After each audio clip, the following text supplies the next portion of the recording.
Hello students, এডুমান্ত্রা YouTube চ্যানেলের আরও একটা ইনফরমেটিভ সেশনে তোমাদেরকে মোস্ট ওয়েলকাম। তো সম্প্রতি তোমাদের নজরে এই খবরটা কি পড়েছে যে পারাদীপ পোর্ট তার 56 বছরের হিস্ট্রিতে ইন্ডিয়ার প্রথম লার্জেস্ট কার্গো হ্যান্ডলিং পোর্ট হিসেবে ডিক্লেয়ার হয়েছে এবং এটা 2023-24 রিপোর্ট অনুযায়ী উড়িষ্যায় রয়েছে পারাদীপ পোর্ট। আমরা সবাই জানি উড়িষ্যার একমাত্র মেজর পোর্ট, যেটা ইন্ডিয়ার লার্জেস্ট পোর্ট হয়েছে in terms of cargo volume বা কার্গো হ্যান্ডলিং এর রেসপেক্টে। ইন্ডিয়ার এখন লার্জেস্ট পোর্ট বলতে আমরা পারাদীপ পোর্টকেই বলবো। এর আগে কে ছিল না, গুজরাটের যে কান্ডালা পোর্ট, যার নতুন নামকরণ হয়েছে দীনদয়াল উপাধ্যায় পোর্ট, সেই কিন্তু ইন্ডিয়ার লার্জেস্ট কার্গো হ্যান্ডলিং পোর্ট হিসেবে ছিল। তাকে সাপ্রেস করে পারাদীপ এখন হয়ে গেছে ইন্ডিয়ার highest cargo handling major port of the country. তো চলো এই নিয়ে আজকে আমরা আলোচনা করব। তো আগামী দিনে যে পরীক্ষাগুলো আসছে সেই সমস্ত পরীক্ষায় এমসিকিউ এর পার্সপেক্টিভ থেকে এই কোশ্চেনটা যেমন আসতেই পারে, তার সাথে সাথে ডাব্লিউবিসিএস, ইউপিএসসি বা মিসলেনিয়াস যে মেন্স হবে সেখানেও ডেসক্রিপটিভ ওয়েতেও কিন্তু তোমাদেরকে এইটা নিয়ে আলোচনা করতে দিতে পারে।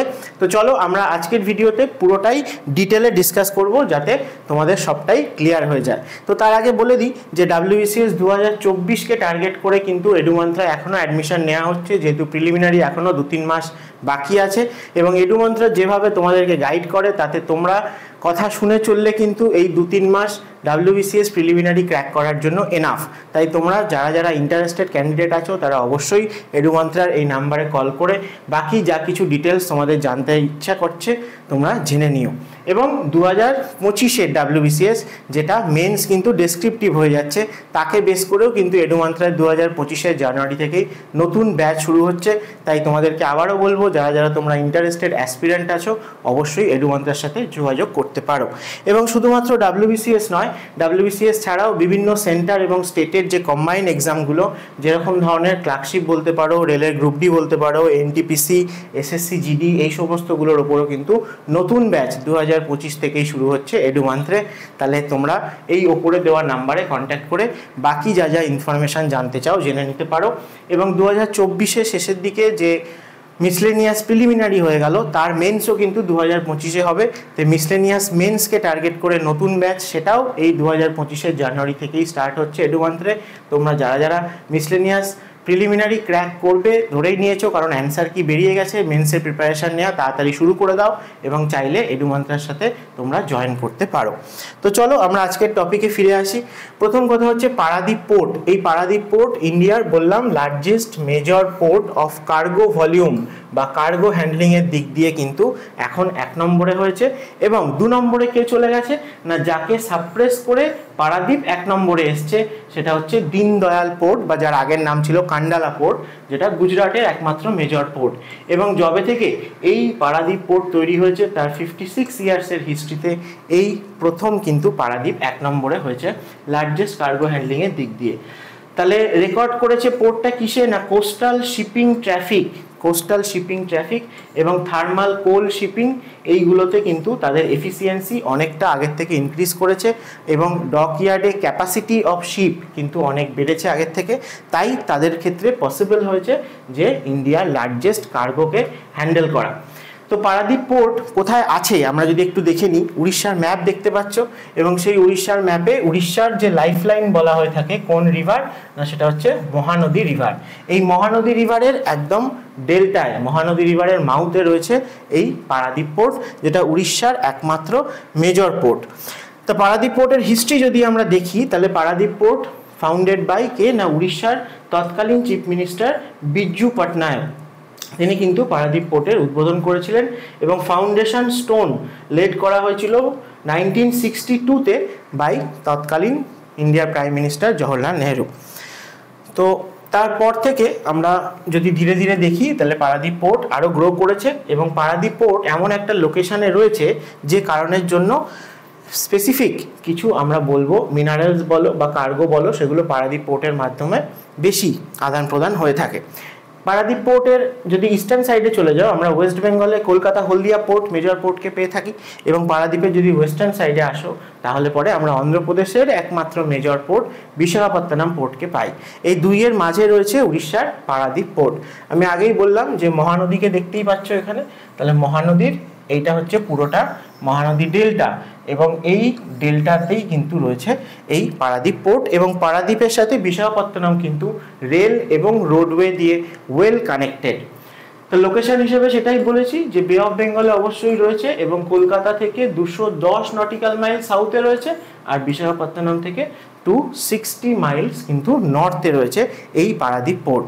তা এই যে পারাদ্বীপ পোর্ট আমরা যদি অন্যভাবে দেখি তাহলে দেখব যে ছোটনাগপুর প্ল্যাটু যে রিজিয়ানটা সেই রিজিয়ানটা আমরা জানি যে প্রচুর মিনারেল রিচ এবং তার সাথে এখান থেকে ইন্ডিয়ার সবথেকে বেশি গন্ডোয়ানা কোল যেটা বিটুমিনাস টাইপের কোল সেই 98% কোলই কিন্তু এই রিজিয়ান থেকেই পাওয়া যায়।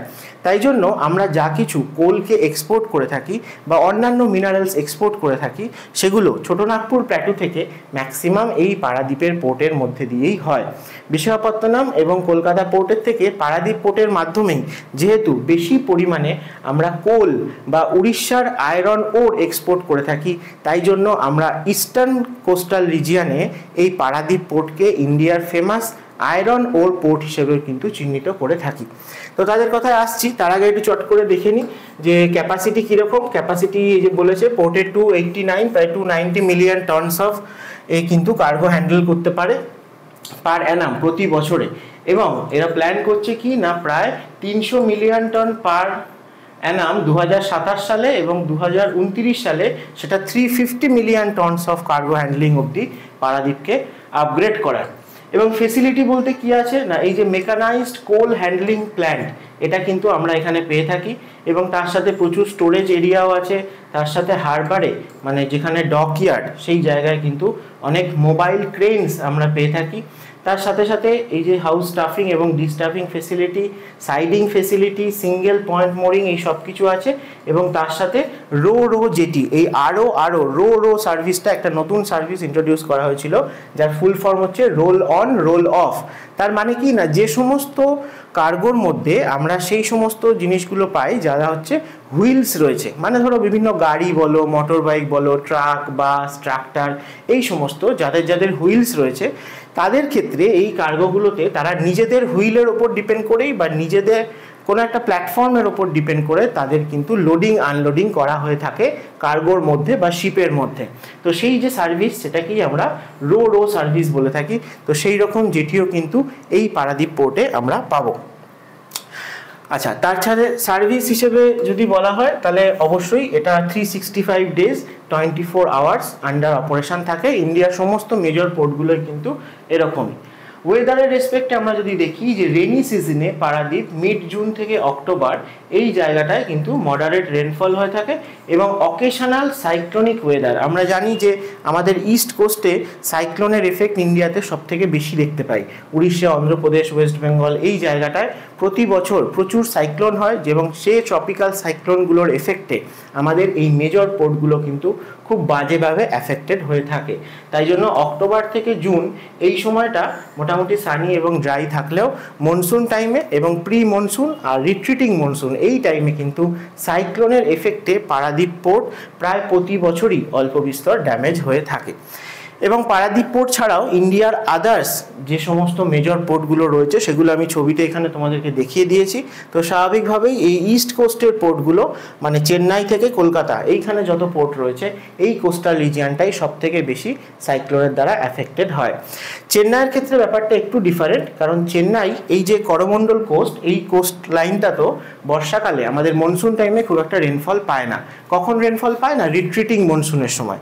রিট্রিটিং মনসুনের সময় সেই জন্য তামিলনাড়ু কোস্টে যে পোর্টগুলো আছে মানে চেন্নাই, এন্নোর বা তুতিকোরিন এই তিনটে তামিলনাড়ুতে মেজর পোর্ট তারা কিন্তু সব থেকে বেশি অ্যাফেক্টেড হয় রিট্রিটিং মনসুনের সময়।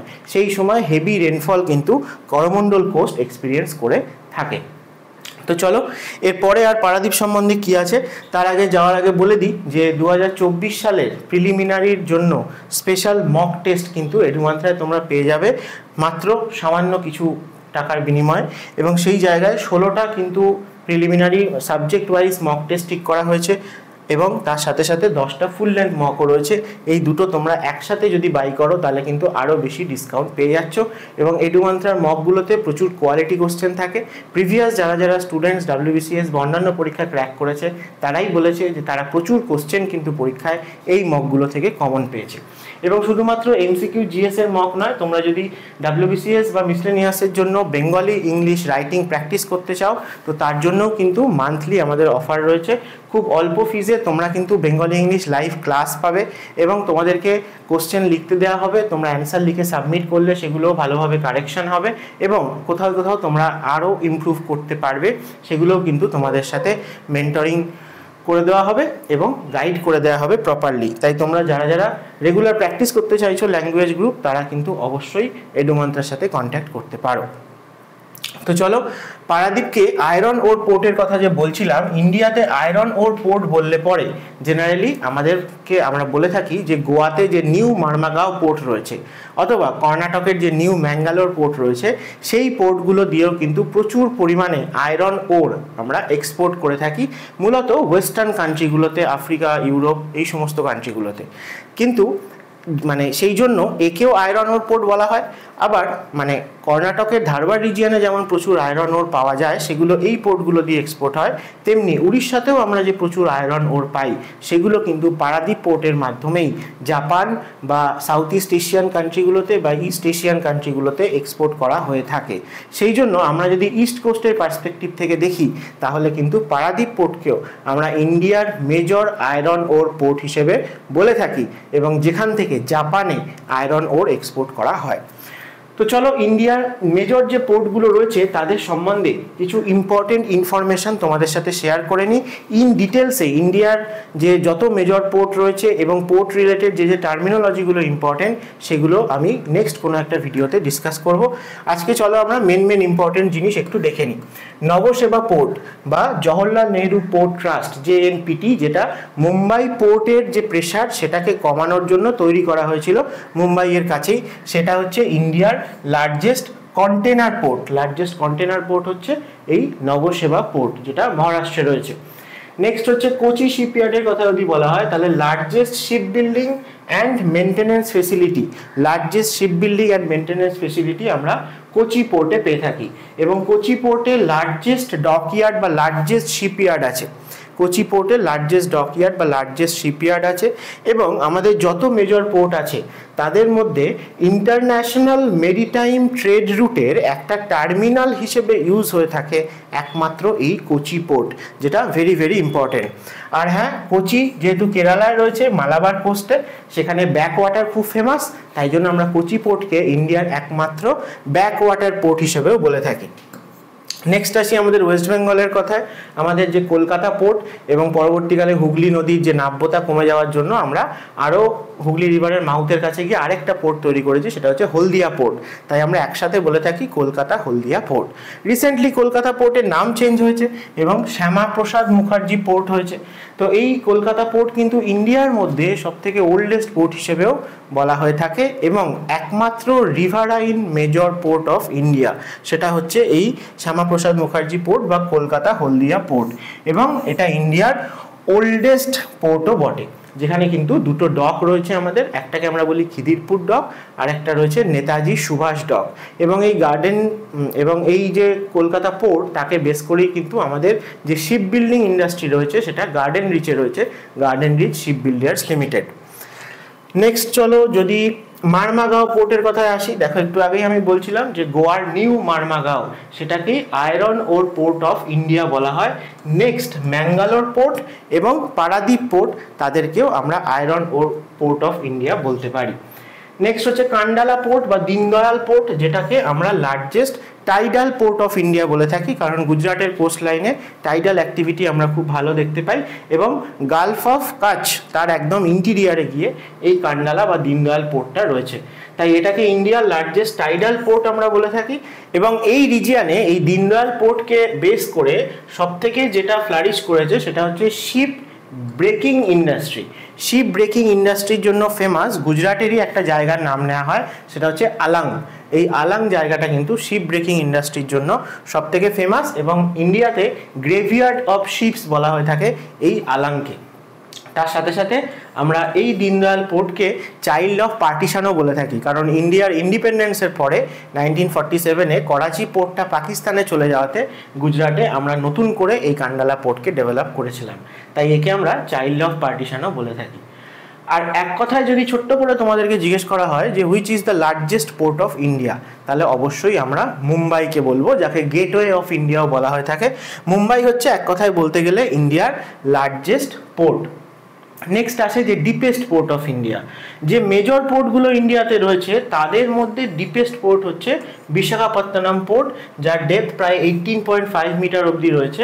এবং আমরা অন্ধ্রপ্রদেশে এই বিশাখাপত্তনম পোর্টকে পেয়ে থাকি, যেটা কিন্তু ইস্ট কোস্টে, ইন্ডিয়ার ইস্ট কোস্টে যত পোর্ট রয়েছে মেজর পোর্ট, তাদের মধ্যে একমাত্র ন্যাচারাল পোর্ট হচ্ছে বিশাখাপত্তনম পোর্ট। এবং যেই পোর্টের সাথে ডলফিন নোজ, এই কথাটাও কিন্তু খুব রিলেটেড। বিশাখাপত্তনম পোর্ট হচ্ছে, আমি যেটাই বলেছি যে ডিপ ড্রাফট রয়েছে, ন্যাচারাল হারবার রয়েছে 16.5 মিটার, এবং এটা ন্যাচারাল ডিজাস্টার বলো মানে সাইক্লোন, সুনামি এইসবের থেকে ন্যাচারালি একটা মাউন্টেন তার বেরিয়ার দিয়ে কিন্তু প্রোটেক্টেড। তাই জন্য এটা ইস্ট কোস্টের আমরা একমাত্র ন্যাচারাল পোর্ট বলে থাকি। নেক্সট মহারাষ্ট্রে একটা নতুন পোর্ট তৈরি হচ্ছে, তার নাম হচ্ছে ভাদাবান পোর্ট।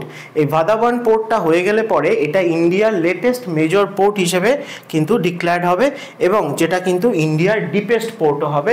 এর ডেপথ প্রায় 24 মিটার অবধি আমরা তৈরি করার চেষ্টা করছি। মনে রাখো নামটা, ভাদাবান পোর্ট অফ মহারাষ্ট্র।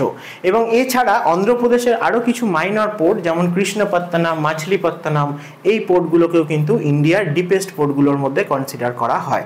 তাহলে প্রেজেন্টলি অপারেশনাল ডিপেস্ট পোর্টের মধ্যে বিশাখাপত্তনমের কথা আসে। এরপরে যদি দেখি তাহলে আমরা মহারাষ্ট্রে ভাদাবান পোর্টের নাম বলবো, যেটা কিন্তু পরবর্তীকালে ইন্ডিয়ার একটা মেজর পোর্ট হিসেবে এক্সপ্লোর করবে, এবং সেটাই তখন হয়ে যাবে যে ডিপেস্ট পোর্ট অফ ইন্ডিয়া। তো ইন্ডিয়ার এই যে 13টা মেজর পোর্ট রয়েছে, আমাদের মেনল্যান্ডে রয়েছে 12টা, ইস্ট কোস্টে 6টা, ওয়েস্ট কোস্টে 6টা, এবং আন্দামান নিকোবরে একটা রয়েছে পোর্ট ব্লেয়ার। তো এই মেজর পোর্টগুলো নিয়ে আরও অনেক ইম্পর্টেন্ট ইনফরমেশান কিন্তু রয়েছে, যেগুলো থেকে কিন্তু পরীক্ষায় কোশ্চেন হয়ে থাকে।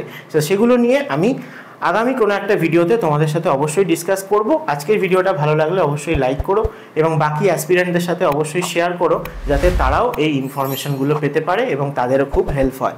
তো চলো আজকের ভিডিওটা এখানেই শেষ করছি, দেখা হবে আবার নেক্সট কোনো ভিডিওতে। ভালো থেকো সবাই, থ্যাংক ইউ।